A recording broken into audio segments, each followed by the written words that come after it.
என் கோல்ட நான் வாங்குறதுக்கு இவ்வளோ சோதனையான்ற மாரி இருந்துச்சு இந்த டே ஃபுல்லாவே. நான் லீவ் போட்டு எஸ்பிஐ பேங்க் போயிட்டு காலையில ஒரு கோல்ட வச்சுட்டு, இன்னொரு கோல்ட மீட்றதுக்காக போயிருந்தேன். எஸ்பிஐல 11:30க்குலாம் வந்துட்டு சர்வர் எரர்ன்னு சொல்ட்டாங்க. நான் வந்துட்டு 3 கிலோமீட்டர்ஸ்ல இருந்து ஒரு டைம் போயிட்டு திரும்ப போய் தான் கேட்டபோது லஞ்சுக்கு போனதா சொல்லிட்டாங்க.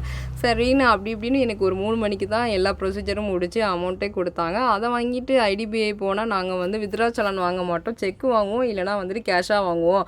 ஐடிபிஐ பேங்கோட அக்கவுண்ட்லேருந்து நாங்க டெபிட் பண்ணிக்க மாட்டோம்னு சொன்னாங்க. இது என்ன போங்க இருக்குன்ற மாரி இருந்துச்சு. சரின்னு அவங்களுக்கு கேஷ்லாம் வித்ட்ரா பண்ணி எல்லாமே ஃபில் பண்ணி குடுத்தா, இதோ இப்போ வரும், அப்போ வரும்னு சொல்லிட்டு கிட்டத்தட்ட 6:00 தான் எனக்கு வந்துட்டு என்னோட கோல்டெல்லாம் குடுத்தாங்க. அதுக்கு முன்னாடி வந்து நம்ம ஏதாச்சும் ஒரு கோல்டு அவங்க பேங்க்ல வச்சிருந்தா, இன்னொரு கோல்டுன்னு நாங்க எடுக்க முடியாதாமா. நம்ம வேற யாராவது அக்கவுண்ட் ஹோல்டர் அந்த பேங்க்ல இருப்பாங்க இல்லையா? அவங்க நேம்ல வச்சு வேணா மாத்திக்கலான்னு ஒரு ப்ரொசீஜர் சொன்னாங்க.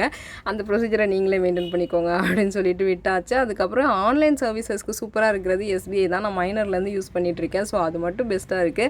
ஒரு பவர எப்படி யூஸ் பண்ணணும்னு நீங்க சிறைப்பட பாருங்க மக்களே. நான் சொன்னா சிரிச்சிருவீங்க.